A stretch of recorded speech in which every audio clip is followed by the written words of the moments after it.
ont crié au peuple d'Israël, repentez-vous, repentez-vous, dit votre Dieu, et parlez à Jérusalem, parlez à son cœur, dites-lui quelque chose, dites-lui que sa servitude est finie, dites-lui que, en hébreu, la traduction serait celle-ci, elle est assez compliquée, mais dites-lui que sa guerre est complète, c'est-à-dire qu'elle est complétée totalement et qu'il n'y en a plus lieu. Et il dit, mais pour ça, il y a une raison. Il dit, consolez, consolez, repentez-vous, repentez-vous. Et c'est ce que Jean-Baptiste va faire. Lorsqu'il dit, je suis la voix de celui qui crie, en fait, qu'est-ce qu'il dit Jean-Baptiste? Il dit, repentez-vous. C'est-à-dire que lorsqu'on lit le texte hébreu, et c'est ça que j'aime dans l'hébreu, hein, tu le sais, c'est qu'un seul mot dit plein de choses. Quand tu dis un mot, tu en dis parfois 10. Et c'est ça qui est absolument extraordinaire. Et donc le Seigneur, le but de Dieu, c'est de toujours frayer un chemin. Il fraye une route. Il est impossible que le Messie vienne si la route n'est pas tracée. Et Dieu, depuis le début de la création de ce monde, va tracer une route. Et cette route, elle est très, très, très intéressante parce que ça va remettre en place tout le principe erroné, un principe absolument faux de la doctrine du remplacement. Il est impossible que nous remplacions Israël. Par contre, nous avons une fonction envers Israël. Et quelle est la fonction que nous avons envers lui?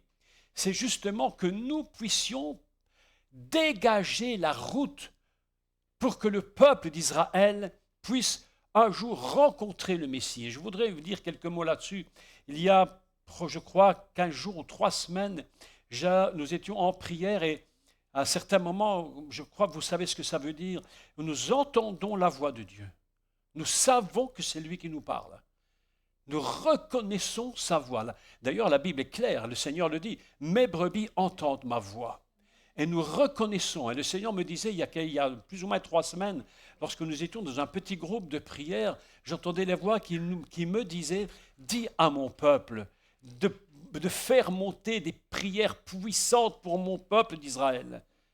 Pas seulement, oui Seigneur, tu bénis Israël, tu l'aimes, oui, oh, oui, ok, mais des prières puissantes, parce que le combat ne se passe pas ici, il se passe là-haut. Le combat d'Israël, ce n'est pas le combat du Hamas, c'est le combat contre le diable, contre les puissances des ténèbres. Et comme tu l'as très bien dit tout à l'heure, lorsque nous servons Dieu, il y a des terribles attaques qui se produisent. Et je pense que nous avons intérêt à monter des prières extrêmement puissantes pour dire, faites tomber toutes ces doctrines fausses. Les rabbins sont comme des, j'allais dire, ce sont des doctrines pour nous et pour les Juifs, c'est la tradition. L'apôtre Paul dit, par tradition, j'ai tué Étienne, j'ai tué les chrétiens, par tradition. Et ce sont des ravins qu'il faut combler. Il faut combler ces ravins. Il faut faire tomber les forts raisonnements, les montagnes et les collines. Il faut faire tomber ces collines et ces raisonnements. Et le peuple d'Israël a besoin que nous intercédions, je vous le dis la vérité, que nous intercédions puissamment pour lui, afin qu'il puisse marcher sur une route. Mais le combat ne se fait pas ici-bas, le combat se fait là-haut, mes amis. C'est là-haut que ça se passe. Le combat d'Israël, c'est un combat qui est complètement céleste. Il l'a toujours été et il le sera jusqu'à la fin. Et Dieu va donc tracer une route. Et la route qu'il va tracer, c'est sur ce quoi je voudrais vous parler aujourd'hui concernant Israël, l'indispensable Israël. L'indispensable. Nous ne pouvons pas nous passer de lui. C'est impossible. Même si tu dis que Dieu ne veut plus d'Israël, toi le chrétien qui dis ça, tu es tellement à côté de la question et tu comprends tellement rien du tout que tu continues de lire la Bible. Mais la Bible, c'est juif. Tu dis, je ne veux pas de la farine, mais tu manges le gâteau. Alors, tu dis, je ne veux pas d'eau, mais tu bois. Parce que tu ne peux pas t'en passer. Le cœur de Dieu est sur Israël. Et je voudrais aujourd'hui vous parler d'un texte de Romains, l'épître aux Romains, qui est tellement discuté sur ce qu'est réellement Israël. Et c'est pourquoi j'aimerais vous lire un premier texte dans l'épître de Paul aux Romains au chapitre 9. Et à partir du verset 1 jusqu'au verset 5. Et je voudrais vous montrer et vous prouver par ce texte qu'Israël est vraiment indispensable. Alors, aujourd'hui, nous avons pris l'habitude de prendre des positions fermes et définitives. Si on se trompe, on dit on se trompe, on le reconnaît, on n'est quand même pas complètement à côté de la plaque, un peu idiot, mais quand on sait que c'est vrai, c'est vrai. Je suis le premier, enfin peut-être pas le premier, peut-être le deuxième ou le 10e, je ne sais pas, à dire si je me suis trompé, je reconnais mon erreur. Mais lorsque je lis la Bible et que je lis ce qui est écrit là, j'affirme. Et nous lisons Romains à partir du chapitre 9, à partir du verset 1 jusqu'au verset 5. Écoutez comment il commence. Il dit « Je vous dis la vérité en Christ, je ne mens point. Je ne mens pas. Ma conscience m'en rend témoignage par le Saint-Esprit. » La conscience est très importante parce que la conscience est elle qui va allumer le feu vert ou le feu rouge ou le feu orange dans nos vies. Si nous n'avons plus de conscience, si nous perdons la conscience, nous perdons absolument la possibilité de savoir ce que l'on peut faire ou ne pas faire. C'est la conscience qui détermine cela. Il dit, ma conscience me rend témoignage, c'est-à-dire que la conscience me parle par le Saint-Esprit. Si j'ai plus de conscience, alors là, c'est fini pour moi. Le monde aujourd'hui est un monde sans conscience. Un monde dont la plupart des consciences sont mortes. Et la première chose que le Seigneur doit faire, lorsque nous parlons au monde du Messie, le premier travail, je dirais entre guillemets, du Saint-Esprit, c'est de ressusciter les consciences. Parce qu'aussi longtemps qu'on n'a pas touché, que Dieu n'a pas touché la conscience, tu ne peux même pas être conscient que tu fais des péchés.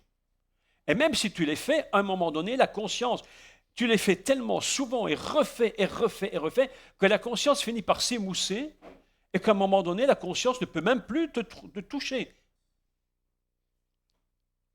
Il faut faire très attention parce que la conscience, il y a un proverbe chinois qui dit que la conscience, c'était comme une petite pierre dans la tête qui tourne.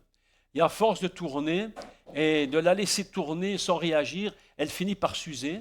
Si bien que les petites pointes qui étaient autour disparaissent et lorsqu'elle te parle, elle ne te fait même plus mal, jusqu'au moment où elle disparaît.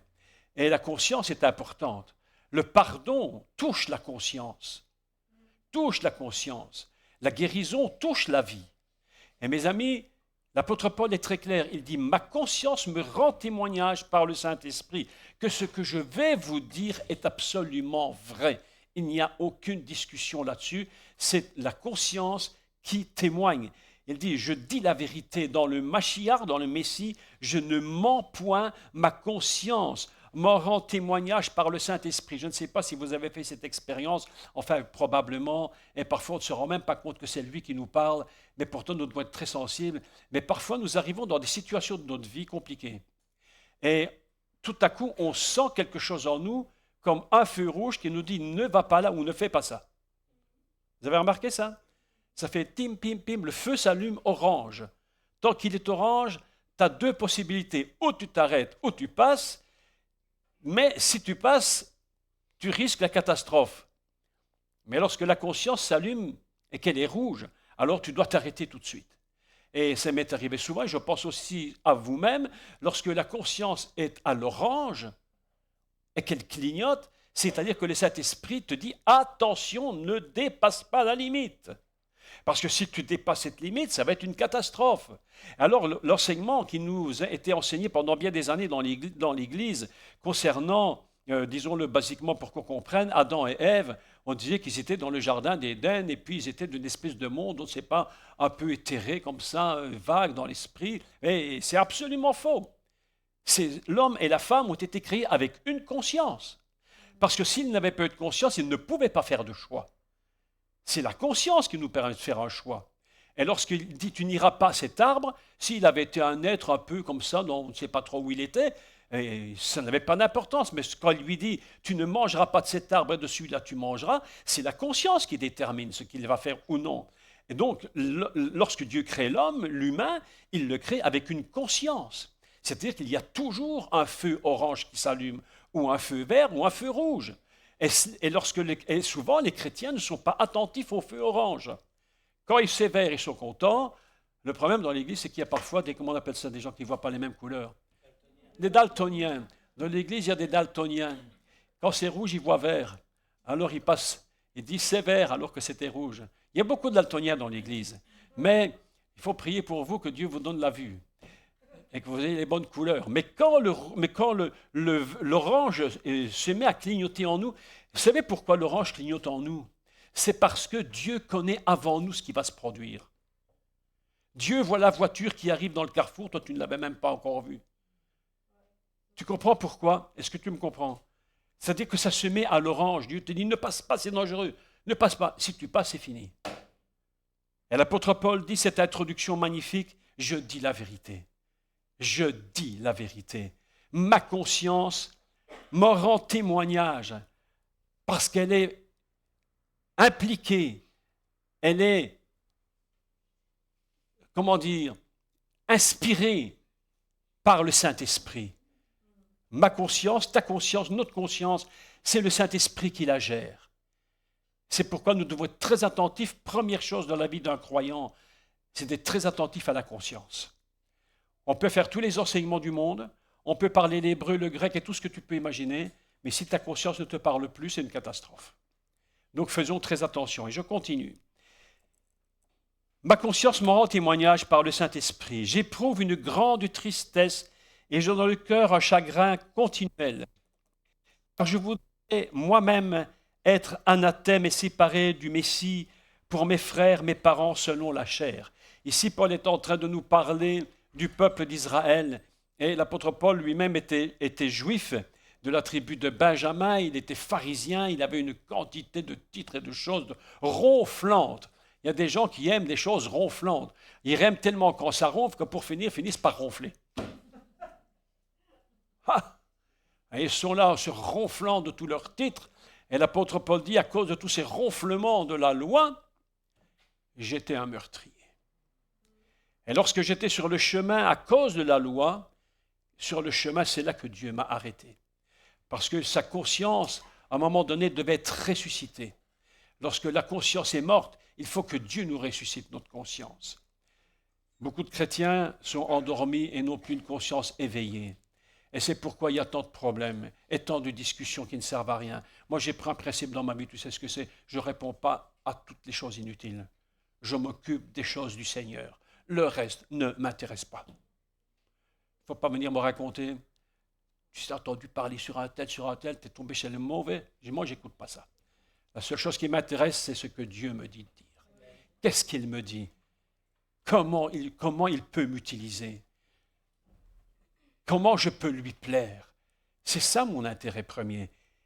Et Paul dit, je voudrais moi-même être anathème et séparé de Christ pour mes frères et mes parents selon la chair. Ce peuple d'Israël qui a, lui, en lui, et lui seul, au monde, dans tout l'univers existant, possède des choses absolument uniques que personne au monde ne pourra jamais lui ôter. On peut ne pas l'aimer. Tu peux aimer, tu peux ne pas aimer telle chose, mais quoi que tu fasses, elle est ce qu'elle est. On ne peut pas le changer. Tu peux m'aimer ou ne pas m'aimer, mais je suis ce que je suis. Et si tu ne m'aimes pas, ce n'est pas pour ça que je vais perdre mes oreilles et mon nez. Je le garderai de toute évidence. Même si tu m'aimes ou tu ne m'aimes pas, ça ne change rien à ma personne, oui ou non. Tout le monde ne t'aime pas, tout le monde ne t'aime pas. Est-ce que ça change ta vie? Ça la change et tu prends un tir à ce qu'on dit de toi.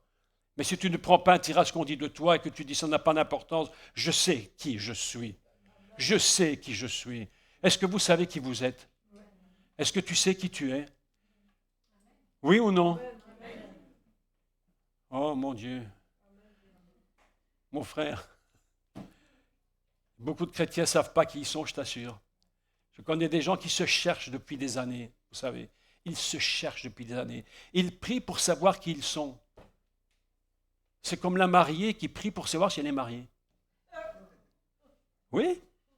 Oh Seigneur, révèle-moi si je suis marié. Révèle-moi si je suis marié. Mais tu es passé devant le maire. Qu'est-ce que tu me racontes? Mais tu n'es toujours pas convaincu. Beaucoup de chrétiens ne savent pas qui ils sont. Et c'est pourquoi ils sont si faibles. Quand tu ne sais pas qui tu es, tu agis comme si tu n'existais pas. Mais oui, c'est pourquoi tant de gens courent après les bénédictions, alors qu'elles sont... Écoutez, je vais vous dire quelque chose d'incroyable, que le Seigneur m'a dit il y a quelques jours. Quelqu'un me parlait et m'écrivait parce qu'elle avait des soucis. Elle me disait, écoute, je voudrais tellement plus de Christ en moi. Je lui dis, ma chère sœur, tu t'es complètement trompée, ta question n'est pas la bonne question. Tu es en Christ, Christ est en toi, oui ou non? Tu ne saurais pas avoir plus que ça. Comment veux-tu avoir plus que la totalité de ce qu'il est? Ce n'est pas plus de lui que tu as besoin. Ce que tu as besoin, c'est moins de toi. N'essaye pas d'avoir plus de Jésus en toi, mon cher frère. Quand je te regarde, je vois Jésus en toi. Le maximum.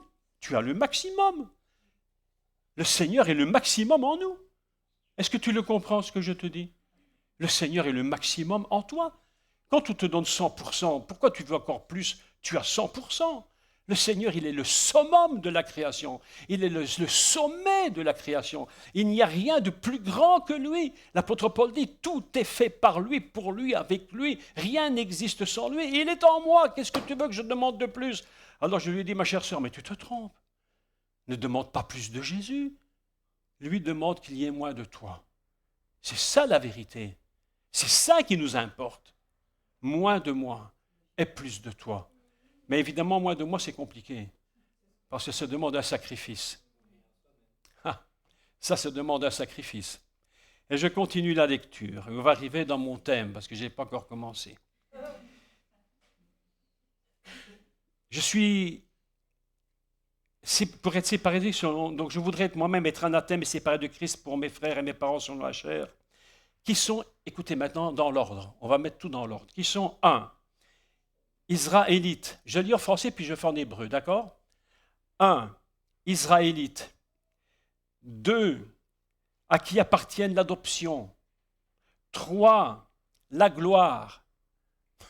La gloire, c'est d'abord eux qui l'ont eu, hein, attention, hein? La gloire. Et les alliances, 4, la loi, 5, le culte, 6, les promesses, 7, les patriarches, 8, qui est issu sur nous la chair, Yeshua Mashiach, 9.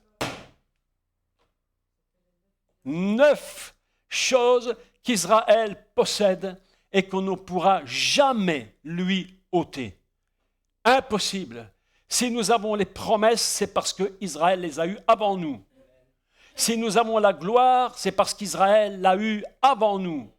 Si nous avons les patriarches, c'est parce qu'ils l'ont eu avant nous. Oui ou non? Donc c'est pourquoi tu dis d'où est issu le Mashiach, le Messie. C'est-à-dire qu'ils l'ont eu avant nous. Et si tu ne veux plus d'Israël, tu n'as plus de rien de tout ça. Celui qui refuse qu'Israël est Israël, tu peux le refuser, mais il restera toujours Israël. Oui ou non? Tu ne peux pas le changer. Et de là est sorti le Mashiach, est sorti le Messie.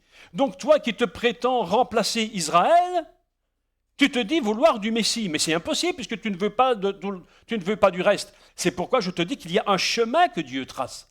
Et sur ce chemin-là, il faut tracer une route. Et Dieu trace une route afin que le Messie apparaisse.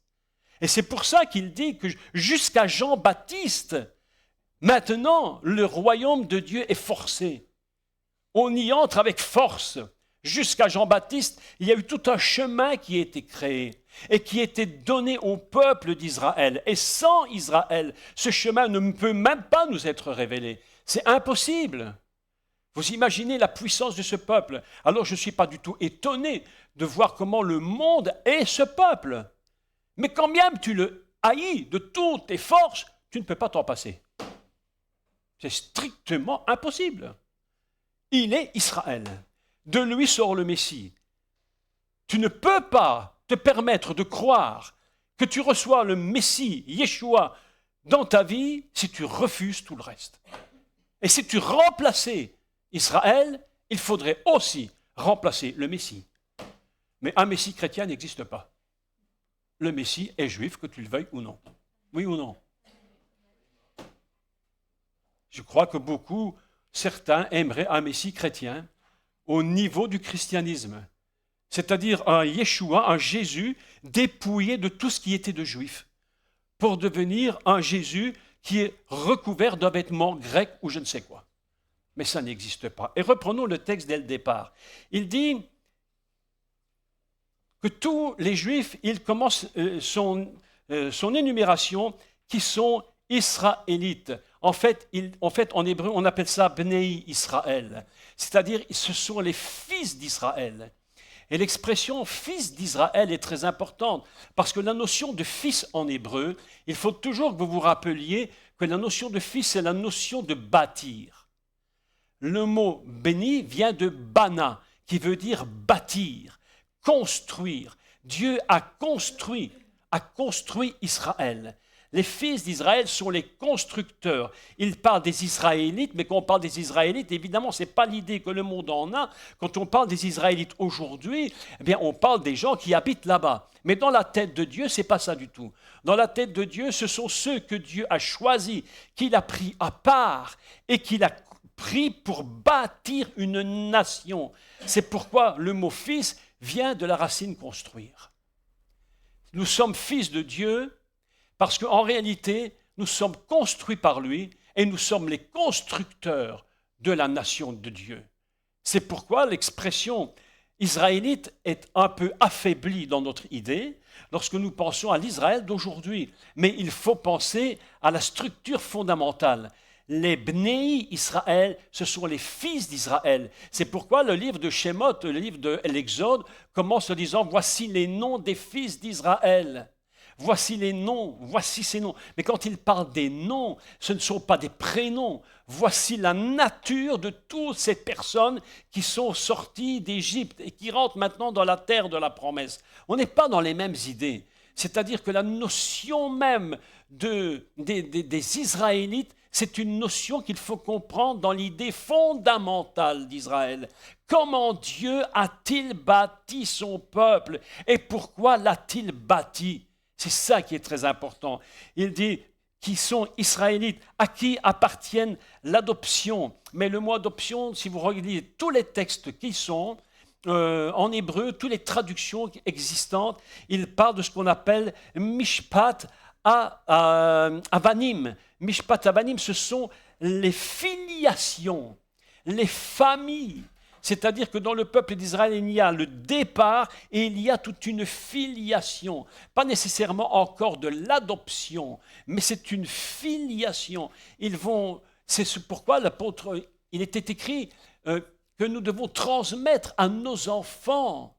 Tu transmettras à tes enfants ce que l'Éternel a dit concernant Pessah, la fête de Pâques. Il nous faut transmettre. Et c'est pourquoi il parle des familles des fils, des filiations. Israël, c'est un chemin. Israël, ce n'est pas seulement une personne. Israël, c'est un chemin, vous comprenez? Il commence par choisir un homme, et de cet homme, il va créer une route. Et il va donner des enfants, un fils, et puis de ce fils, des autres fils, et ils vont propager la filiation de la vérité, de ce que Dieu est en train d'expliquer. Je vais vous donner une postérité. Quand il parle de la postérité, il parle de Yeshua, le Messie. Donc Dieu commence par un peuple, par bâtir un peuple. Et puis ce peuple lui-même va bâtir. Et ils vont donner des fils et des filles, et ils vont ainsi produire un peuple. Le peuple d'Israël fonctionne dans 3 dimensions que nous devons toujours comprendre. Il y a la dimension des enfants d'Israël, il y a la dimension de ce qu'on appellera le peuple d'Israël, et puis la dimension de la nation d'Israël. Ces 3 chemins, Dieu commence par un départ, c'est-à-dire un fils, puis il va engendrer des enfants, puis il va en faire un peuple dans le désert. Et c'est extraordinaire. Un peuple dans le désert. Je me suis dit, mais pourquoi dans le désert? Tu ne pouvais pas le construire dans une prairie. Est-ce que ce n'était pas plus favorable? Mais la voix du prophète dit, une voix crie, préparez au désert le chemin du Seigneur. Et je vous assure d'une chose incroyable, c'est que c'est dans le désert, pendant les 40 ans de désert, que Dieu a préparé un peuple pour la venue du Messie. Dans ce désert, ils ont entendu la voix de Dieu, ils ont reçu la Torah, ils ont marché jusqu'à la terre promise. On se pose des questions parfois, pourquoi des déserts, des déserts, des déserts? Mais souvent, et je vous dis, enfin, c'est pas souvent, c'est toujours dans le désert où Dieu parle le plus. C'est dans le désert que Dieu parle le plus. Parfois, tu te poses une question, tu te dis, mais pourquoi il m'arrive ceci? Et encore là, maintenant, on priait pour un pasteur, mais pourquoi une chose pareille est-elle arrivée? Et voilà que cet homme aujourd'hui se trouve dans un désert terrible, de tristesse, de solitude. Mais je sais que Dieu parle. Préparez au désert le chemin du Seigneur. Et le peuple d'Israël, c'est un peuple où il dit, à qui appartiennent la filiation. Vous imaginez le mot? La filiation. Donc on ne peut pas s'en passer. Si demain je coupe le fil de cette lampe, il n'y a plus d'électricité. C'est-à-dire que si je coupe la filiation, il n'y a plus de Messie. Le Messie vient par la filiation. C'est pourquoi il commence en disant les fils d'Israël, il termine toute cette partie en disant de qui est issu le Mashiach. C'est-à-dire que le fil passe dans cette lampe, si je coupe le fil, je n'ai plus de lumière. La filiation d'Israël, ça fait partie du chemin que Dieu a donné pour cette humanité. Et aujourd'hui, on veut détruire Israël, c'est-à-dire détruire la filiation. Vous savez pourquoi? Parce qu'ils ne pourront jamais détruire la base. Parce qu'ils sont nés il y a des milliers d'années. Et ils ne peuvent pas retourner en arrière. Mais s'ils peuvent couper aujourd'hui la connexion et tuer Israël aujourd'hui, ils vont couper le fil connecteur qui vient du ciel et qui donne le Messie. Et c'est une des raisons en plus pour laquelle ils veulent couper la filiation. Dans filiation, il y a le mot fil. Eh oui, le mot fils. C'est extraordinaire quand même. Alors, j'aime ce texte. Alors, il parle à qui appartient l'adoption, mais il vaut mieux lire Mishpat Abanim, parce que Mishpat, c'est les familles qui engendrent. Et Israël est cette famille qui transporte invisiblement depuis son commencement la notion du Messie. Le Messie n'est pas apparu comme ça par hasard. Le Messie est venu parce qu'il est dans un chemin que Dieu trace. Vous comprenez? Un chemin que Dieu trace. Et c'est pourquoi Satan a toujours détesté ce peuple, parce qu'il sait que ce n'est que par lui que vient le Messie. C'est pourquoi lorsque Paul parle ici, il est en train de mettre en évidence les qualités que Dieu a données à Israël. Ils sont les bâtisseurs du chemin du Messie. C'est pourquoi il est écrit, allez sur la route, regardez dans quel état elle se trouve, remontez les ravins, baissez les collines, tirez les pierres, les obstacles et tout ce qui s'y trouve. Le chemin a besoin d'être libre. Ah, le texte incroyable. Aujourd'hui, tu as un vaisseau en toi, tu as un caillot de sang, ça monte dans ton cœur, là. Si tu n'es pas d'urgence opéré, tu meurs. Alors on t'opère, on te met, je ne sais pas comment on appelle ça, un stand, ou je ne sais pas comment on appelle ça, on te met un truc, machin, là, et puis le sang passe, et puis tu retrouves la vie. Parce qu'on ne peut pas se séparer de ça. Il faut une circulation. Le chemin du Messie ne peut pas être obstrué.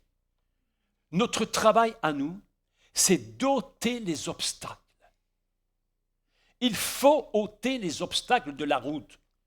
C'est pourquoi lorsque nous allons prier pour Israël, nous élevons le nom d'Israël avec puissance, une prière puissante pour ôter les obstacles de ce peuple qui a besoin de rencontrer son Messie extraordinaire, qui sont les fils d'Israël, à qui appartient la filiation. Et maintenant, il dit, et la gloire. Waouh! Voilà que j'apprends que la révélation de la gloire ne vient que par Israël. Extraordinaire, non? Écoutez ceci. La gloire, c'est terrible. La gloire, c'est un danger extrême. Je crois que s'il y a un grand danger pour un homme, c'est la gloire. Je ne parle même pas de l'orgueil, parce que l'orgueil, c'est encore une gloire dénaturée. La gloire dénaturée d'un homme peut le tuer ou le garder en vie. Il y a des gens qui sont morts avec une gloire incroyable, mais ça les a quand même envoyés en enfer. Mais la gloire dont Israël parle, ce n'est pas cela. La gloire qu'Israël va recevoir, c'est cette gloire divine du commencement de l'univers. Cette gloire qui rayonne là-haut, cette gloire qui est descendue lorsque Adam a été créé, il était couvert d'une gloire incroyable. Elle était tellement puissante, cette gloire, qui nous est révélée d'ailleurs par la Torah, donc par Israël. Et cette gloire en lui était tellement inimaginable que lorsqu'il a péché, alors l'apôtre Paul va dire, ils ont été privés de gloire. Vous avez entendu cette phrase, elle est incroyable. Vincent, c'est incroyable. Il n'a pas dit qu'ils étaient privés de manger. Il n'est pas dit qu'ils étaient privés de boire. Il n'est pas dit toutes ces choses. Ils n'ont en finalité rien perdu, sauf une chose indispensable, la gloire. Cette gloire qui nous fait de nous rayonner aux yeux des gens. Il y a quelque chose en nous de gloire qui est au-delà de tout ce que l'homme imagine. La gloire de l'homme peut se traduire par prétention ou orgueil. Cette gloire qui peut même les tuer. Combien ne sont pas morts parce que la gloire était trop grande? Parce que le mot gloire, le mot kavod, ça signifie aussi lourd. Ça signifie quelque chose qui est lourd. Et si ce n'est pas, alors là c'est vraiment le chemin du Messie, tu vois, parce que si ce n'est pas le Mashiach qui vient en nous, pour que nous puissions recevoir la gloire qui est insupportable, nous ne pourrions pas la recevoir. Si nous portons la gloire de Dieu en nous, c'est parce que le Messie est en nous. Il est le seul capable de supporter la gloire du Père. Et c'est pourquoi il nous a mis en lui, le Messie, pour que nous puissions porter la gloire. Et lorsque quelqu'un dans l'Église, qu'il soit serviteur de Dieu ou autre, s'approprie comme si c'était sa propre gloire à lui, ça peut le tuer. Et beaucoup sont morts. Est-ce que vous me comprenez? C'est pourquoi l'apôtre Paul dit, lorsque tu prends le repas du Seigneur, ne t'imagine pas que c'est seulement du pain et du vin. Hein? Pas du tout, il y a autre chose derrière ça. Il y a une gloire de Dieu dans ce pain et dans ce vin. Il y a une gloire incroyable. Et lorsque tu prends cette gloire indignement, la gloire peut te tuer. C'est pourquoi Paul dit, beaucoup sont morts parmi vous et beaucoup sont malades. Nous ne pouvons pas nous approprier la gloire de Dieu. Même s'il nous la donne, il faut toujours lui rendre la gloire. Lorsqu'il est dit « rendez gloire à Dieu », alors beaucoup de chrétiens ont considéré que c'était « Seigneur, je te rends gloire ». C'est-à-dire je garde ma part et je te rends la tienne. C'est ça que ça veut dire, hein, pour beaucoup. Oui, je garde ma part de gloire et je te rends ta part qui te revient. Et Dieu dit « nous rends-moi tout quand même ». Parce que si tu ne me rends pas tout, tu risques de mourir. Je vous assure. Je vous dis, est vrai. Et qui nous révèle cette gloire? C'est Israël. Israël nous a révélé la gloire de Dieu, la gloire fondamentale, celle que personne ne connaissait avant, parce que personne n'avait reçu la Torah. Qui a reçu la Torah? Israël. Qui a écrit de Isha? Qui a écrit d'Adam et Ève? Qui a écrit toutes ces choses-là? Mais c'est Israël, c'est Moïse. C'est pas Pharaon. C'est pas Erdogan, c'est pas Macron. Ah mais non! Mais non! Qui l'a reçu? Moïse, un juif, un israélite, un fils dans la filiation. Donc vous voyez que la filiation nous permet de rentrer dans la révélation. Nous devons faire très attention. C'est la filiation qui nous a donné la révélation. Et lorsque la révélation est venue, nous avons appris que Dieu avait donné la gloire à son Adam. Et il nous a remis en Mashiach. Et nous avons reçu aussi cette gloire. C'est pourquoi nous devons être très prudents avec la gloire. Si nous devons être prudents avec une chose, c'est la gloire. Ne nous accaparons jamais la gloire. Et lorsque quelqu'un vient te dire « tu étais formidable, tu as magnifiquement prêché », ok, ils ne disent pas là en mensonge. Si c'était vrai, c'était vrai. Hein, je préfère qu'on me dise que c'est un bon enseignant qu'un mauvais. Mais lorsque tout est terminé, nous retournons vers le Seigneur et nous lui disons Dieu, et nous lui disons, oh Dieu, reprends toute la gloire qui te revient. Parce qu'en finalité, ce que j'ai dit, ce n'est pas moi qui l'ai inventé, c'est que toi qui l'as dit. Je vous parle aujourd'hui comme je peux vous parler, avec ma connaissance, avec ce que j'ai, avec mon enthousiasme et tout ce que tu peux imaginer. Mais en finalité, si toutes ces paroles sortent C'est parce que c'est le Seigneur qui les donne. À qui vient la gloire? C'est lui qui donne la gloire. Relisez Isaïe 40, Isaïe 41, Isaïe 42. Vous allez voir, c'est exceptionnel. Ce matin, je relisais Isaïe, et en lisant ces textes, je disais, mais j'ai l'impression que je ne les ai jamais lus, ces textes. Et pourtant, je les ai lus maintes fois. Mais là, c'était quelque chose de différent. Dieu dit, mais est-ce que tu comprends qui je suis? Est-ce que tu sais qui je suis? Qui peut m'expliquer comment j'ai fait le monde? Mais personne.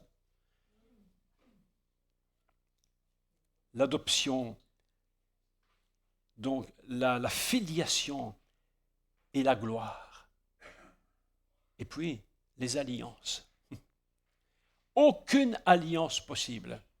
Il n'y a aucune alliance qui soit possible si ce n'est Israël qui nous les révèle.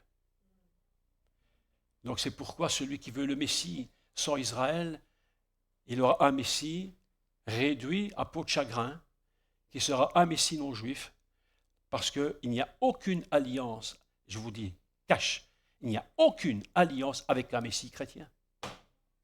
Il n'existe pas. Il n'y a qu'une alliance, il n'y a que des alliances avec le Messie juif, révélées par la Torah. Et lorsque les prophètes nous parlent d'alliance, c'est extraordinaire. Je ne sais pas si je vous avais expliqué le mot alliance, où il se trouve pour la première fois dans la Bible.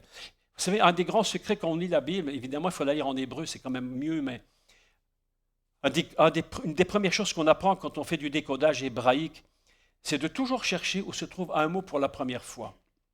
Parce que lorsqu'il apparaît pour la première fois, il va porter toute la puissance de sa nature. Et si je vous pose la question, où se trouve l'alliance la première fois dans la Bible? Je pourrais demander ça à beaucoup de théologiens ou des personnes pourraient me répondre, quasiment personne. On me dira peut-être ça Abraham, etc. Mais Dieu a fait alliance avant. La première alliance a été faite où? Où? À quel endroit? Dans Bereshit. Bereshit, le commencement de l'univers. Le projet fondamental est basé sur une alliance. Beth-Resh, et voilà, l'alliance par le feu. Bereshit. Beth-Resh Yud-Tav, c'est Brit, c'est l'alliance. Nous avons connu les alliances pour une seule et véritable raison. Je vais vous dire une chose incroyable, il n'y a pas 50 millions d'alliances, il y en a une qui engendre toutes les autres. Il n'y a qu'une alliance, c'est celle du fondement du projet divin. Dans le projet divin, Dieu a fait une alliance immense, immense alliance. Il a dit, voilà mon alliance pour le monde et pour tout l'univers. Et de cette alliance va sortir de multiples alliances. Va sortir la coupure, va sortir la circoncision, va sortir le feu, va sortir toutes les autres alliances. Et aujourd'hui, si nous sommes dignes ou capables de recevoir des miracles de Dieu, c'est parce que c'est à cause de l'alliance fondamentale. Tout se passe là-haut. Tout se passe là-haut. Je suis en train d'apprendre une leçon dans ma vie. Tu sais quoi, Vincent? Tu sais ce que j'apprends dans ma vie, moi? Une chose que je n'avais jamais connue avant, mais que je suis en train de connaître de mieux en mieux. Tu sais quoi? Je suis en train d'apprendre à ne vivre qu'en connexion avec le ciel. Je vis sur terre et en même temps je vis là-haut. Je suis fusionné entre les deux. Il y a une fusion du ciel et de la terre. Je vis sur terre, mais en même temps je vis au ciel. C'est quelque chose de très complexe parce que lorsqu'on est ici-bas, on est dans le temps. Lorsqu'on est là-haut, on est hors temps. Et on fait une fusion du temps et du hors temps. Et toute notre vie fonctionne sur l'alliance fondamentale. Et je ressens cette grâce de Dieu qui me permet de vivre ici-bas tout en étant complètement lié avec le ciel. C'est quelque chose que je n'avais pas connu avant. On l'explique, c'est difficile, facile à dire et difficile à expliquer véritablement. Une très grande connexion. Vous comprenez ce que je veux dire? L'alliance en haut. Et toutes les alliances qui ont été faites, nous les connaissons par Israël. C'est le peuple d'Israël qui a reçu les alliances. C'est le peuple d'Israël qui a reçu la circoncision. Alors on me dirait, mais d'autres peuples circoncisés. Ah oui, mais pas comme Israël. Israël, c'est un autre type de circoncision. La circoncision d'Israël, elle est fondée sur la circoncision céleste. L'alliance par la circoncision, elle est fondamentalement céleste. Vous savez pourquoi? Vous savez pourquoi? Parce que le mot Bereshit dans la Torah, c'est un mot dont le mot alliance est coupé en deux. On a coupé le mot en deux et on lui a rajouté au milieu deux lettres. C'est-à-dire que l'alliance par la coupure, ce qu'on appelle la circoncision, Brit Mila, ça veut dire alliance et Mila, ça veut dire couper. Une alliance par la coupure, cette alliance-là, elle est puisée dans la nature fondamentale de la création de l'univers. C'est incroyable. C'est pourquoi nous sommes en train de vivre une expérience incroyable.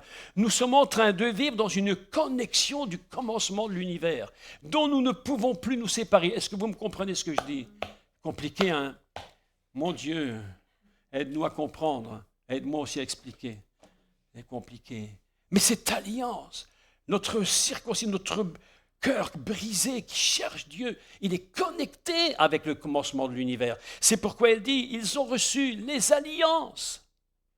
Toute alliance vient d'Israël. Elle vient de la connaissance de ce peuple, parce qu'il vient par la filiation. Et par la filiation vient la révélation.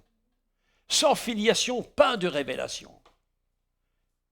Si nous connaissons aujourd'hui le Seigneur Yeshua, et si nous connaissons la grâce, c'est parce que des gens ont été fidèles. La filiation nous a donné la révélation. Vous imaginez qu'il est impossible de se séparer d'Israël. Si nous regardons l'Israël tel qu'il est aujourd'hui, nous pouvons trouver toutes les critiques possibles. Mais lorsque Paul parle ici, il ne parle pas de l'Israël qu'il voit de ses yeux en train de faire des choses. Il parle de ce qu'Israël a reçu fondamentalement. Et sur cet Israël-là que nous nous attachons, sur ces promesses-là. Il a reçu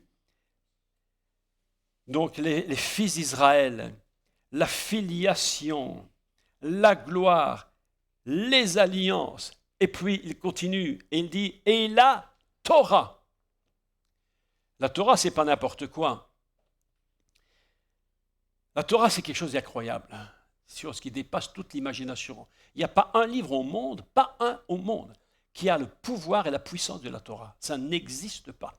Ça n'existe pas.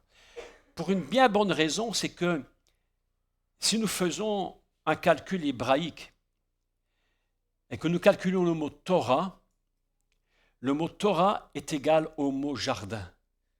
C'est-à-dire que le jardin d'Éden, quand on parle du Gan, 53, le mot Torah vaut 53.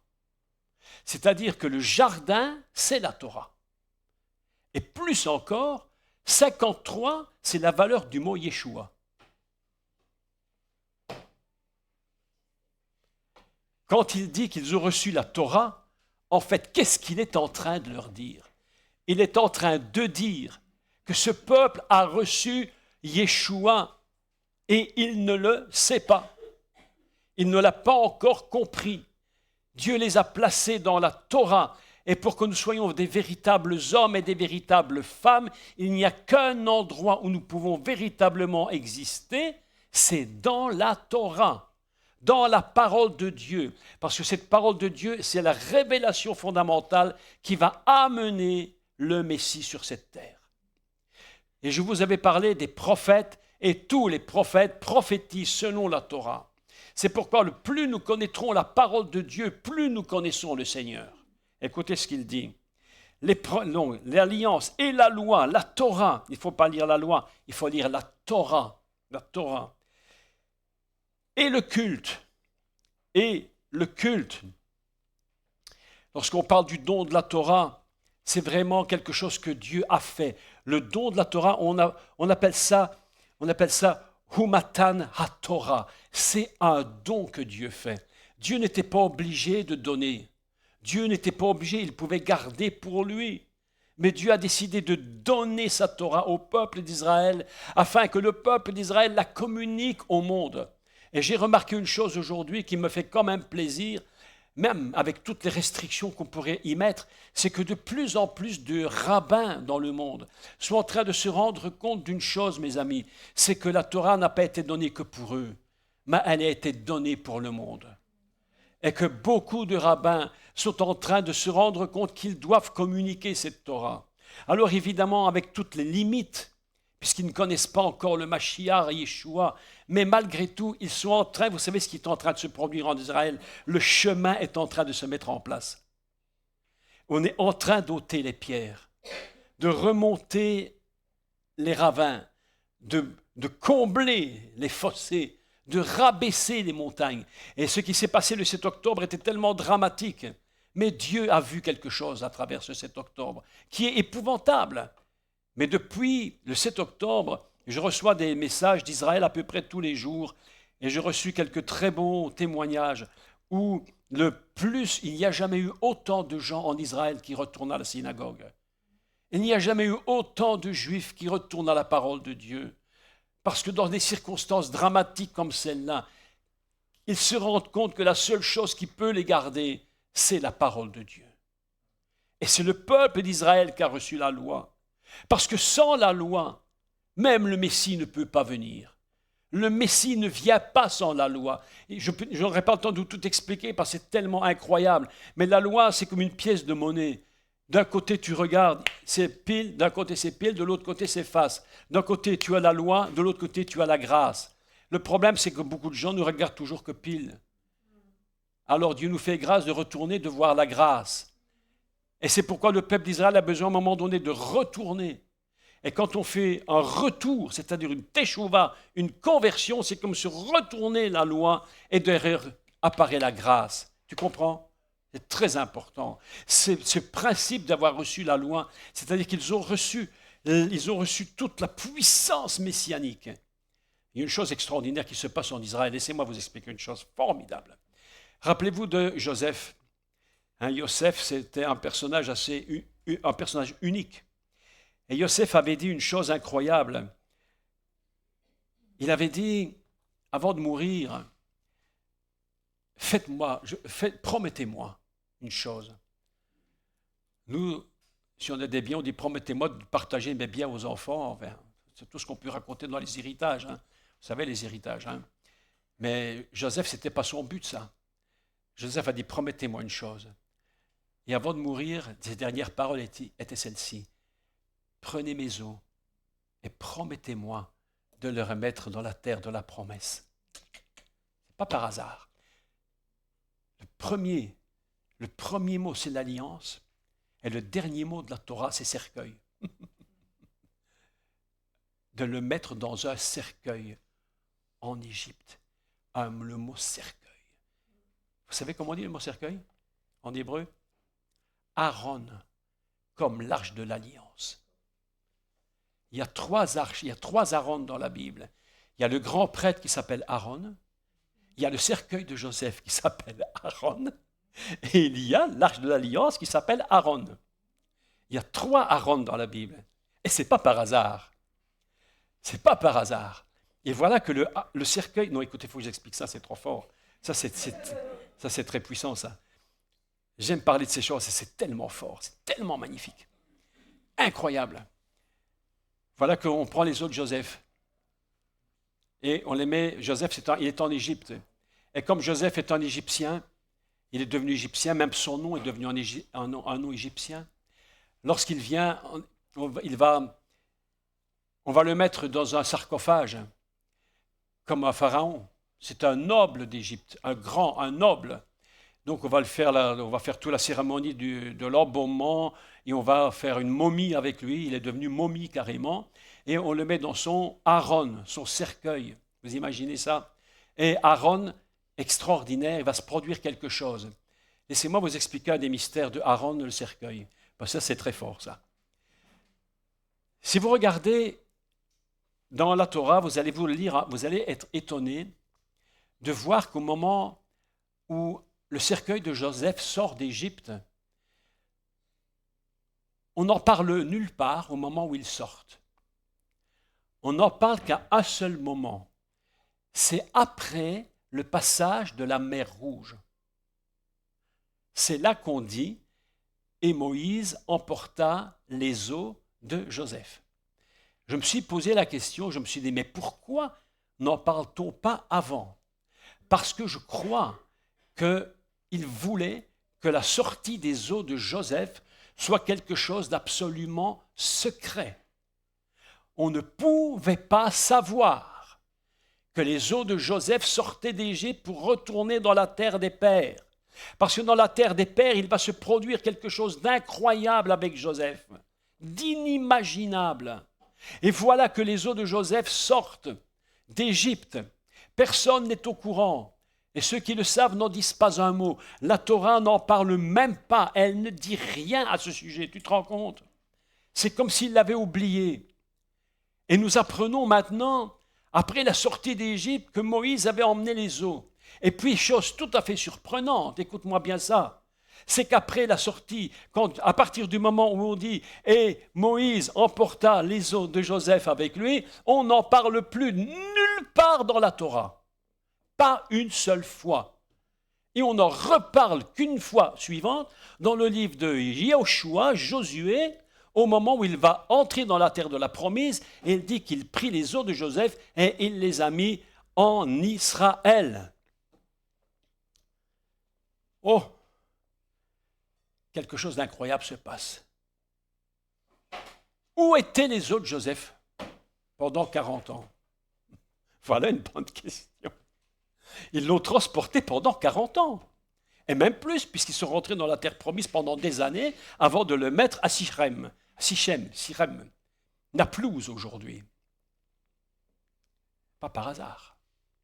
40 ans. Incognito. C'était un voyageur incognito.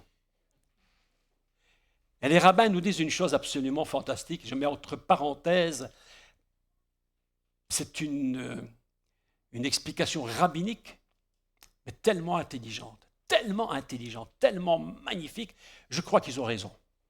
Alors je le dis avec parenthèse et guillemets, mais néanmoins je le dis quand même. Vous savez où étaient les os de Joseph? Les rabbins nous enseignent une chose fantastique. Il dit, il prenait le sarcophage de Joseph et il le plaçait dans le tabernacle derrière, à l'extérieur, derrière l'arche de l'alliance. Waouh! Nous avons donc une histoire de fou, incroyable. Lorsque le grand prêtre rentrait une fois par an dans le Saint des Saints, il était Aaron rentrait face à Aaron, qui était lui connecté à Aaron.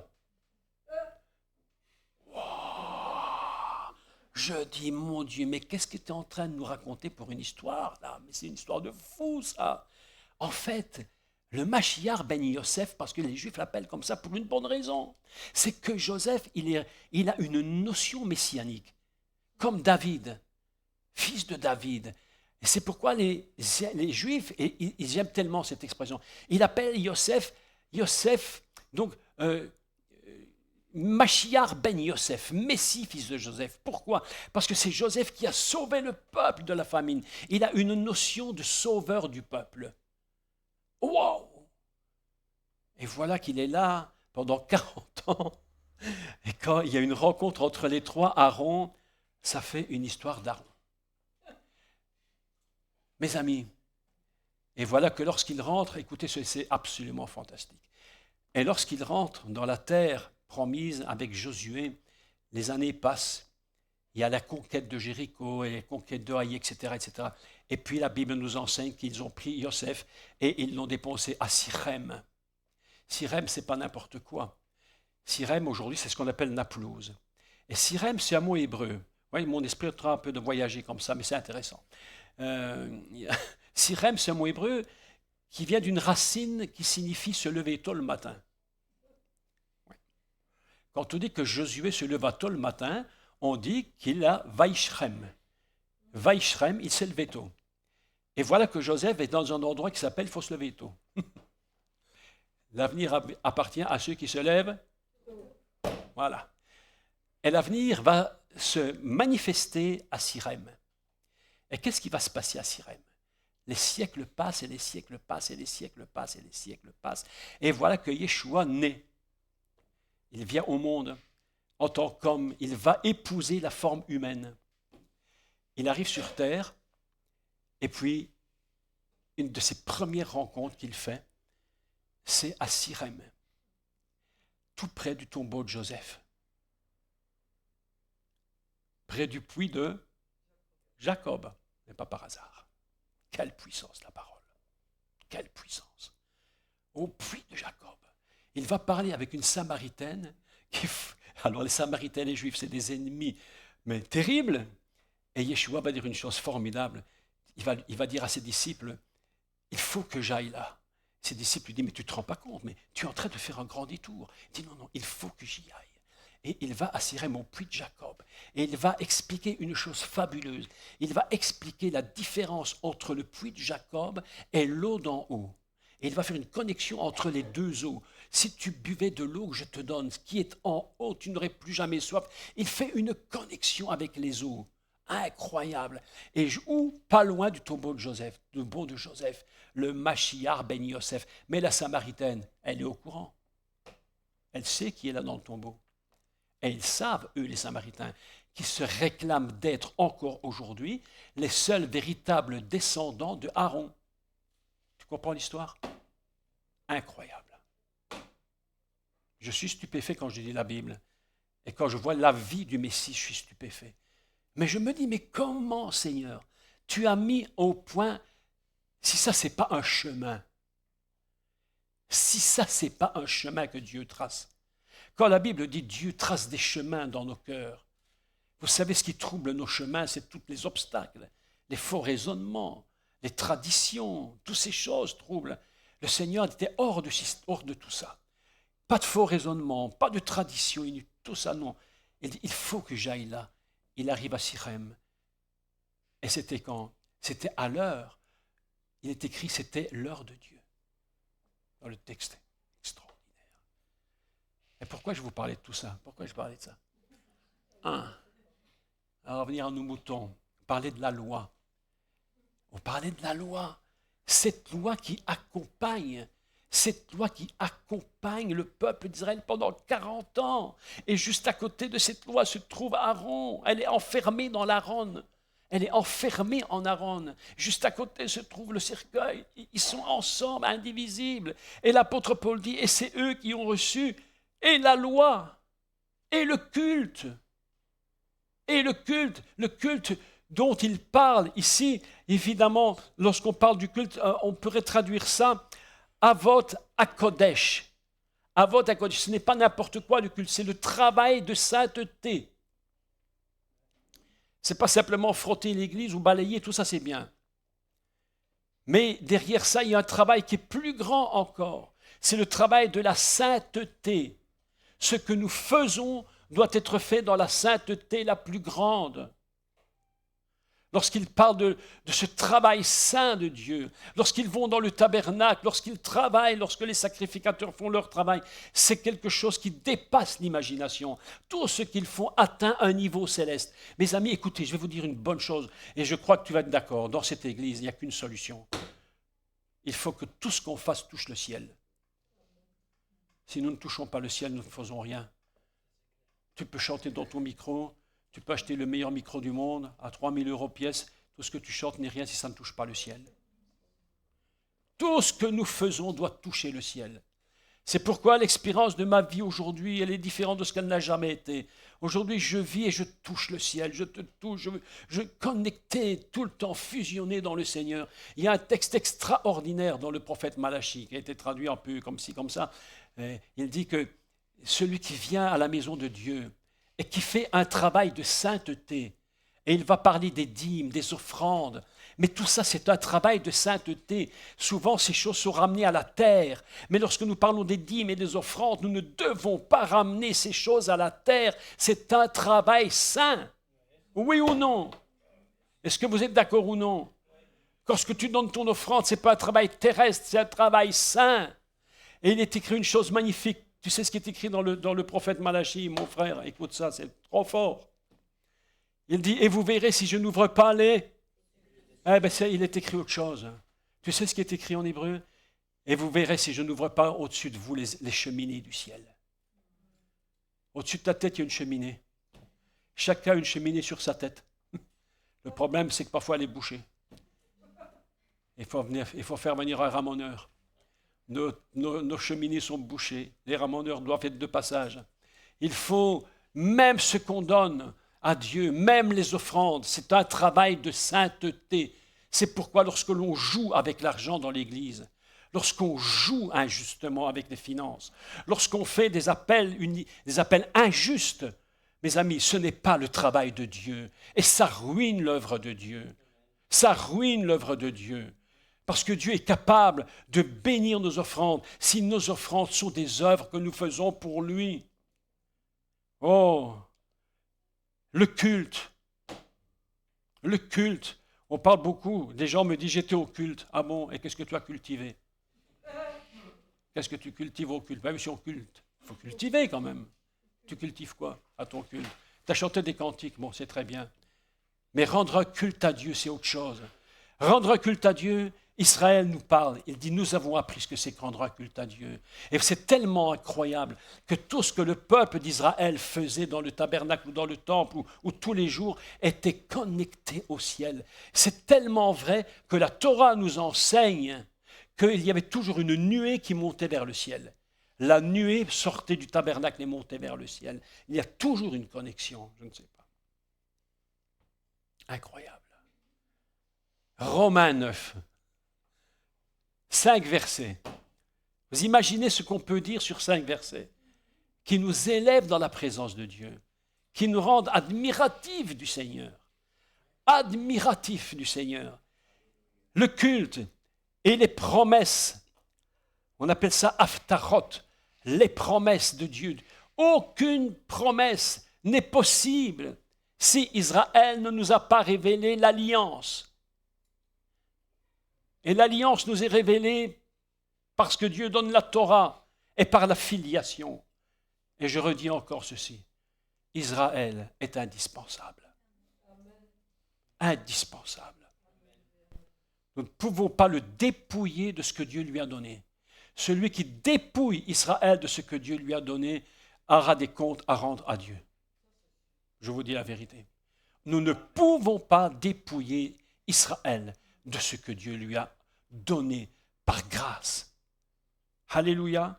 Je suis obligé d'avancer un peu, mais je vais terminer, autrement, je ne tarderai pas, hein, ça va être très long. Hein. Les promesses, mon Dieu.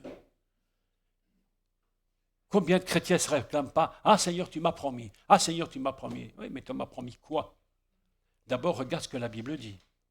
Et puis maintenant, essaie de comprendre comment Dieu répond à ses promesses. C'est important. Comment il répond à ses promesses. Qu'est-ce que tu nous donnes comme promesse? Ta parole le dit, mais comment ces promesses peuvent-ils s'accomplir si nous n'avons pas compris l'alliance? Si nous n'avons pas compris que Dieu est en train de frayer un chemin. Vous comprenez que ce texte de Romains 9 est en train de nous expliquer que Dieu est en train de frayer un chemin. Toutes ces choses qui viennent, toutes ces choses qui sont dites, c'est un chemin qui nous amène à quoi?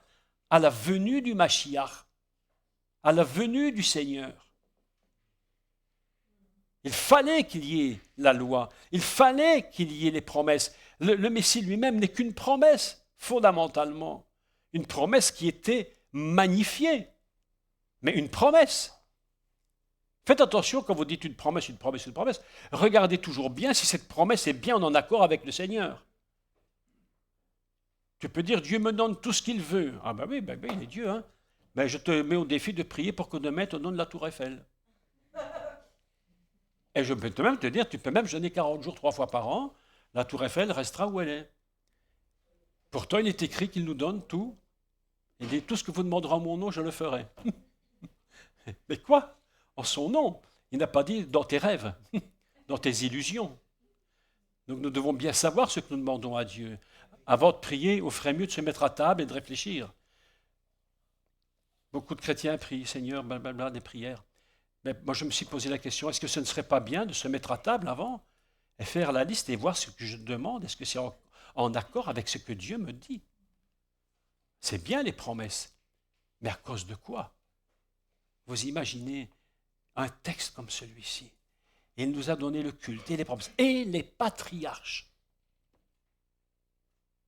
Ça ne vient pas de nous. Ça ne vient ni du pape, ni de Luther, et ni de personne. C'est pas ça. Hein. Ça vient des patriarches. C'est-à-dire Abraham, Isaac, Jacob, et puis toute la suite. Mais les trois de base, c'est les patriarches d'où va sortir Israël. S'il n'y a pas d'Abraham, il n'y a pas d'Israël. Oui ou non? Ben oui. Abraham engendre Israël. Il le portait en lui. C'est pourquoi il y a un texte de Torah, fabuleux texte de Torah. Là, c'est vraiment trop, trop fort. Lorsque nous lisons la Torah, chapitre 2, verset 3, je crois, ou 4, il a dit ici, voici les engendrements des cieux et de la terre lorsqu'ils furent créés. Lorsque tu lis ça, tu te dis, mais ce texte est étrange, parce que quand tu dis Bei Baram, tu entends quelque chose dans Bei Baram. Tu entends quoi? Abraham. La notion fondamentale de ce personnage est déjà dans la Torah. Tout commence, toute l'histoire d'Israël va commencer avec lui. Il est déjà dans le plan de Dieu. Israël n'est pas quelque chose qui est venu par hasard sur terre, c'est quelque chose qui était déjà là-haut dans le ciel. Dieu avait déjà préparé son peuple. Est-ce que vous comprenez ces choses?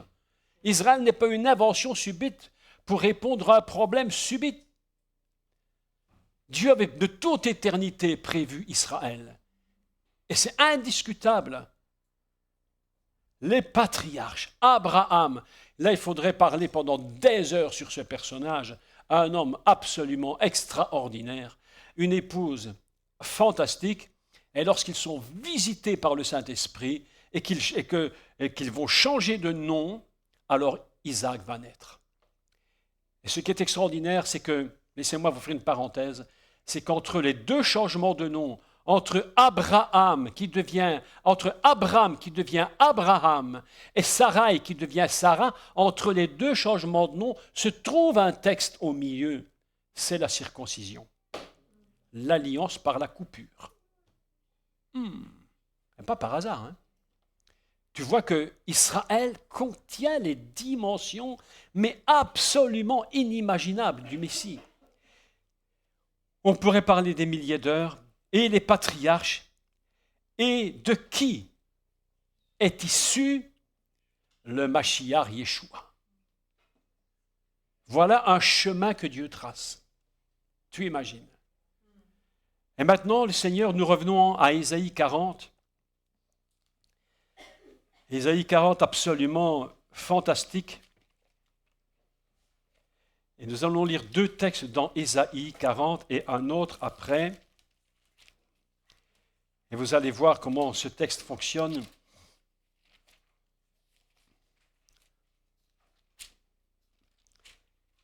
Ésaïe 40 au verset. Consolez, consolez mon peuple, repens-toi, repens-toi mon peuple, dit votre Dieu. Parlez au cœur de Jérusalem et criez-lui que sa servitude est finie, que son iniquité est expiée, qu'elle a reçu de la main de l'Éternel au double de ses péchés. Une voix crie, préparez au désert le chemin de l'Éternel. Préparez au désert. Préparez. Mes amis, vous savez que si vous voulez vous engager avec le Seigneur, mais totalement vous engager, pas un petit choix comme ça, dire ouais, je veux servir Jésus. Non, vous engagez totalement. Vous aurez des temps de grand désert. Vous aurez des temps de désert. J'ai parfois pleuré, me disant, mais Seigneur, mais qu'est-ce qui se passe dans ma vie? Qu'est-il en train de se passer? Je ne comprends rien, je ne comprends plus rien. Il y a des moments où nos vies, où nous ne comprenons plus rien. Pourtant, l'appel de Dieu est sur nous. Mais parce que nous préparons au désert un chemin. Dieu prépare au chemin au désert. Aplanissez dans les lieux arides une route pour notre Dieu. Vous voyez comment Dieu est en train de mettre un chemin, que toute vallée soit exaucée, que toute montagne et toute colline soit humiliés, que les coteaux se changent en plaine et les défilés étroits en vallons, ou les ravins étroits en vallons, alors, la gloire de l'Éternel sera révélée. Et au même instant, toute chair la verra. Voilà un texte extraordinaire. Et je voudrais vous lire un second texte qui lui ressemble et qui est un peu différent. Et je vais clôturer par ça pour que vous voyez et que vous compreniez la différence qu'il y a entre les deux textes. Ésaïe 57. Ésaïe 57, c'est un texte absolument merveilleux qui a des interprétations un peu différentes. Quand il dit, mais celui qui se confie, à partir du verset 13, la moitié du verset 13, la deuxième moitié du verset 13, je ne sais pas pourquoi ils ont coupé là, c'est très bizarre. Mais celui qui se confie en moi héritera le pays et possédera ma montagne sainte. Et on dira, frayez, frayez. On dit solou, solou. Solou, ça veut dire remettre à niveau, mettre à niveau. Tout doit être mis à niveau. Solou, solou. Mettez à niveau. Préparez le chemin. Écoutez ce texte. Préparez le chemin. Enlevez tout obstacle. Certains ont traduit toute pierre, mais il faut traduire le mot obstacle est meilleur parce que ce mot ici a au moins 7 à 8 significations. Enlevez tout ce qui empêche le peuple d'Israël de pouvoir avoir accès au Meshiach. Écoutez ce qui est écrit. Enlevez tout obstacle du chemin de mon peuple. Qu'est-ce qui est écrit? Le chemin de mon peuple. Et dans Ésaïe 40, qu'est-ce qui est écrit? Ésaïe 40, le chemin de l'Éternel. La différence. Ésaïe 40 parle que c'est le chemin de Dieu. Ésaïe 57 parle que c'est le chemin du peuple. C'est-à-dire qu'il y a une fusion entre les deux. Il y a un chemin qui doit être ouvert pour que le Messie puisse passer et qu'il puisse arriver sur cette terre et qu'il puisse ouvrir le cœur et qu'il se repente. Et puis il dit, mais il y a aussi des obstacles sur le chemin de mon peuple. Tirez les pierres, enlevez tout obstacle existant afin que mon peuple ait accès à la venue du Messie. Et je voudrais vous lire maintenant pour clôturer l'évangile de Jean, un texte merveilleux. Oh, merveilleux. Jean-Baptiste a eu un ministère extrêmement court, mais combien puissant. N'aie jamais peur d'avoir un ministère très court, parce que Dieu peut faire sur 3 ans ou 2 ans ce que tu ne feras jamais sur une vie. Il y a des gens qui courent toujours pour être prophètes et ils veulent prophétiser toutes les semaines. Il y a des prophètes dans la Bible, ils ont dit une demi-page et c'est arrêté, on en parle encore aujourd'hui. Ce n'est pas la quantité de prophéties qu'on donne qui est importante, c'est la qualité. Et tu n'es pas prophète parce que tu prophètes 100 000 fois, tu es prophète parce que tu as dit une chose que Dieu t'a dit de dire et que c'était vraiment venu du ciel. Tout le reste n'est que du blabla. Tout le reste, c'est des illusions, des inventions, tout ça n'a aucune importance. Écoutez ce qu'il dit. Donc il lui pose la question, qui es-tu? Il dit, je ne suis ni le Christ, ni le prophète. Et Jean répond, moi je baptise d'eau au milieu de vous. Il y a quelqu'un que vous ne connaissez pas. Écoutez le texte. Ah, Jean chapitre 1. Chapitre 1, non, écoutez, ça c'est très très fort, très très fort, très très fort. Chapitre 1, verset 25. Jean chapitre 1, 25. Je commence ça et puis je clôture parce que sinon ça va être très très long. On pourrait parler si longtemps, si longtemps. Mais il faut que cette parole pénètre en votre cœur et que vous sentiez la puissance de Dieu en vous. Et quand tu retournes chez toi ce soir, ça doit avoir fait un impact pour que ton cœur soit rempli de la présence de Dieu. On lit à partir de 25. Ils lui firent encore cette question. Pourquoi donc baptises-tu si tu n'es ni le Christ, ni Élie, ni le prophète? Donc il s'imaginait que les seuls qui pouvaient baptiser, c'était le Messie, le Christ ou le prophète. Jean leur répondit, moi je baptise d'eau, mais au milieu de vous, il y a quelqu'un que vous ne connaissez pas. Vous allez vers quelqu'un dont vous n'avez aucune connaissance. Vous ne savez rien de lui. Et en plus de ça, il était au milieu d'eux et ils ne l'avaient pas reconnu. Parce que jusque-là, j'allais dire qu'il était resté discret.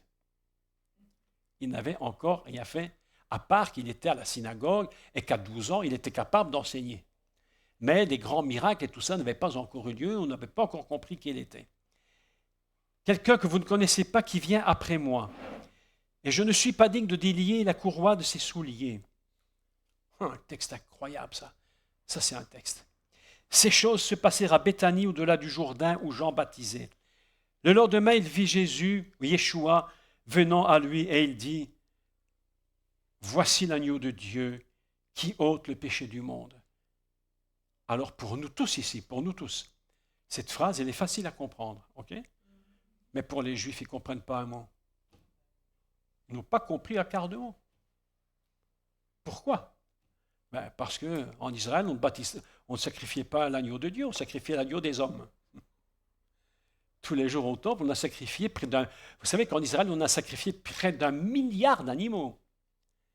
1 milliard! Du commencement jusqu'à 70 après Jésus-Christ. La moyenne est de 1 milliard d'agneaux d'hommes. Et il dit, voici l'agneau de Dieu. Personne ne comprend. Évidemment. Qu'est-ce qu'ils peuvent comprendre? Voici l'agneau de Dieu qui ôte, écoutez le texte, qui ôte le péché du monde. Donc, le chemin du Seigneur est tracé pour une première chose, pour ôter le péché. C'est ça la première chose. Ce n'est pas pour libérer Israël de ses ennemis. Le prophète Mohammed est venu pour chasser ses ennemis. Jésus n'est pas venu pour ça maintenant. La première chose qu'il fait, c'est pardonner les péchés. Et il dit une chose incroyable. C'est celui dont j'ai dit, après moi vient un homme qui m'a précédé. Ah bon? Pourtant, Jésus est né après lui. Pas beaucoup de mois, mais quelques mois, mais quand même. Et là, Jean a une révélation. Car il était avant moi. Je ne le connaissais pas. Mais c'est afin qu'il fût manifesté à Israël que je suis venu baptiser. Et Jean, évidemment, est un personnage très étrange. Un gars qui mangeait des sauterelles, qui était habillé avec une peau de chameau, un truc dans ce style-là, une ceinture très bizarre, un personnage un peu hirsute comme ça. Et puis, aujourd'hui, on veut nous faire manger de la farine de sauterelle. Je me pose la question, est-ce que c'est si mauvais que ça? Quand je lis ça. Bon, on testera, mais on verra. Et il dit, je suis venu baptiser. Venu baptiser. Écoutez le texte, extraordinaire. Mais c'est afin qu'il fût manifesté à Israël que je suis venu baptiser d'eau. C'est-à-dire que le baptême de Jean était en train d'ouvrir un chemin pour le Messie. Et c'est tellement incroyable que le chemin qu'il est en train d'ouvrir par le baptême, parce que Jean était terrible, il a harangué la foule parfois violemment. Et là, tout à coup, un personnage apparaît et c'est Yeshua. Et le chemin est ouvert. Incroyable. 2 choses que je voudrais vous dire. Une première, le cœur du peuple d'Israël est en train de rentrer dans la repentance. La deuxième chose, c'est que le baptême de Jean a permis au Machiar de paraître sur la terre en tant que Messie. Il est sorti du ciel, sorti de l'eau d'en haut, et il est paru sur la terre. Et Jean rendit ce témoignage. J'ai vu l'Esprit descendre du ciel comme une colombe et s'arrêter sur lui. Oh là là, quel texte. Il faut lire ce texte hors du système traditionnel. Il faut lire ce texte hors du temps. Donc on fait 3 secondes d'arrêt et on se met dans le ciel, on oublie qu'on est sur terre. Et qu'est-ce qu'on voit dans le ciel? On voit un personnage étrange qui s'appelle Noé. Noé, c'est la grâce. Quand tu dis Noach et que tu retournes son nom, il y a un autre mot qui apparaît, c'est Chen. Et Chen, c'est la grâce. Noé, c'est la grâce. Et qu'est-ce qu'il lâche, Noé? Une colombe. Et puis elle ne revient pas. Mais où est-ce qu'elle se pose? Sur le Mashiach. Et tu sais pourquoi je le dis? Tu sais pourquoi je le dis? Parce que la colombe, elle avait quelque chose dans son bec. Et comment on dit ça, une branche d'olivier? Comment on dit ça en hébreu? On appelle ça taraf. Et taraf, tu sais, ça veut dire quoi en hébreu? Ça veut dire une déchirure. C'est-à-dire que sans déchirure, il n'y a pas de Saint-Esprit. Et lorsque le Mashiach sort de l'eau, le ciel s'ouvre. Et Jean a dit, je suis venu baptiser afin qu'il soit manifesté à Israël. C'est pour ça que je suis venu baptiser. Il a fait le baptême afin que le Mashiach sorte lui-même de l'eau du baptême. Et lorsqu'il est sorti de l'eau du baptême, il a dit, j'ai vu l'Esprit descendre sur lui comme une colombe. Elle portait dans son bec une déchirure. Ça, c'est le Mashiach. Waouh! Tu as vu le chemin du Seigneur? C'est magnifique. Le chemin du Seigneur est magnifique, ma chère sœur. Magnifique, magnifique. Il n'y a aucune religion au monde qui est capable de faire ces choses. Il n'y a aucune religion, tout leur or, tout leur tradition, tout leur costume, leur chapeau, leur robe, tout ça ne sert à rien du tout. On perd son temps. On perd son temps. Le seul qui est vrai, c'est le Seigneur Yeshua. Le seul vrai. Jean a dit, je suis venu baptiser d'eau afin qu'il soit manifesté. Il fallait qu'il sorte lui-même de l'eau d'en haut. Et en sortant en bas, il est sorti d'en haut. C'est ça la connexion du ciel et de la terre. Lorsque vous vous faites baptiser, mes amis, qui est baptisé ici? Oui, ça je m'en doute.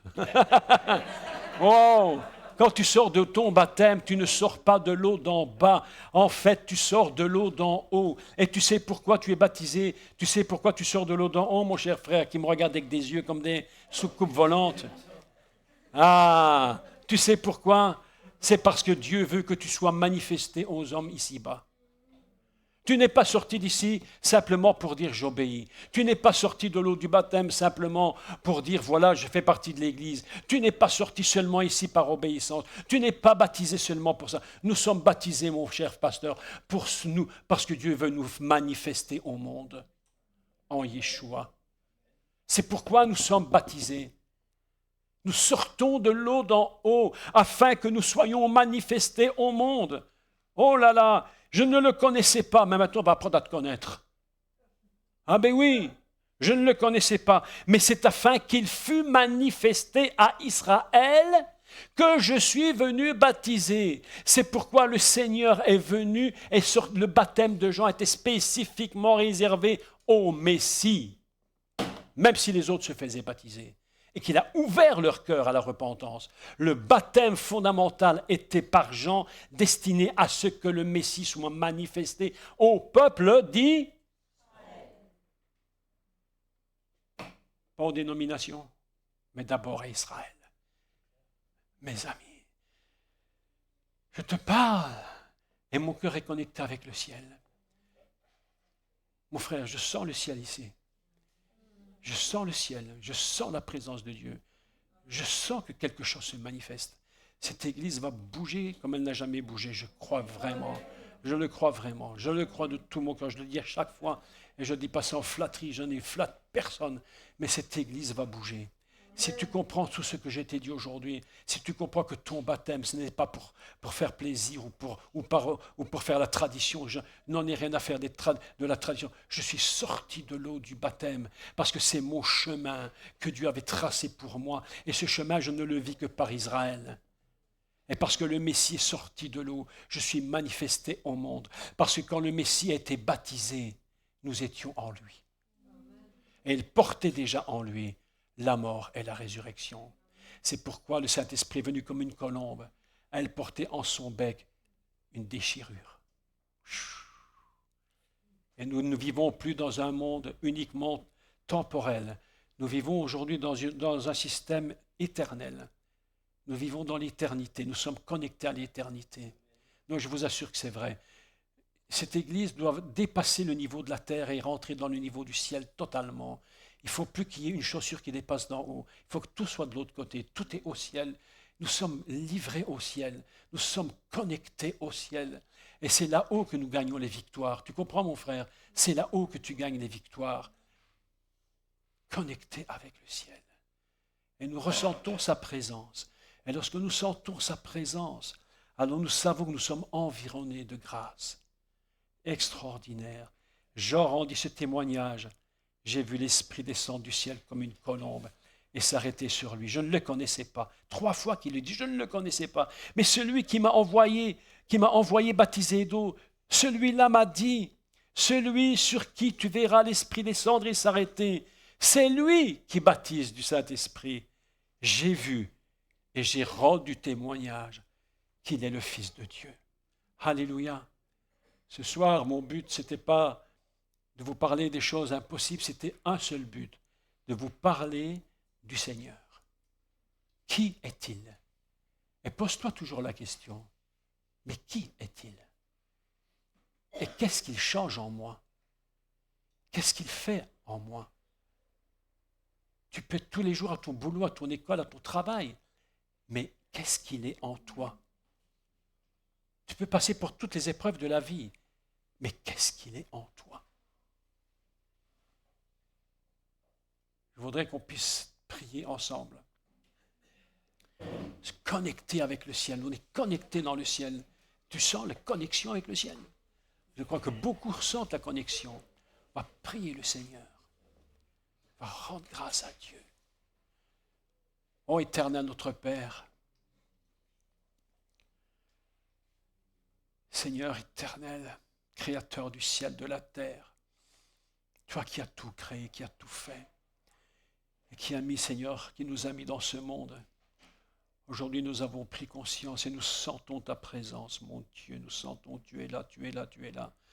Et nous sommes environnés de l'espace éternel de ta présence. Je te prie pour cette Église, ô Dieu d'amour. Je te prie pour le pasteur, tous les responsables, son famille, pour tous ceux qui se présentent ici chaque semaine.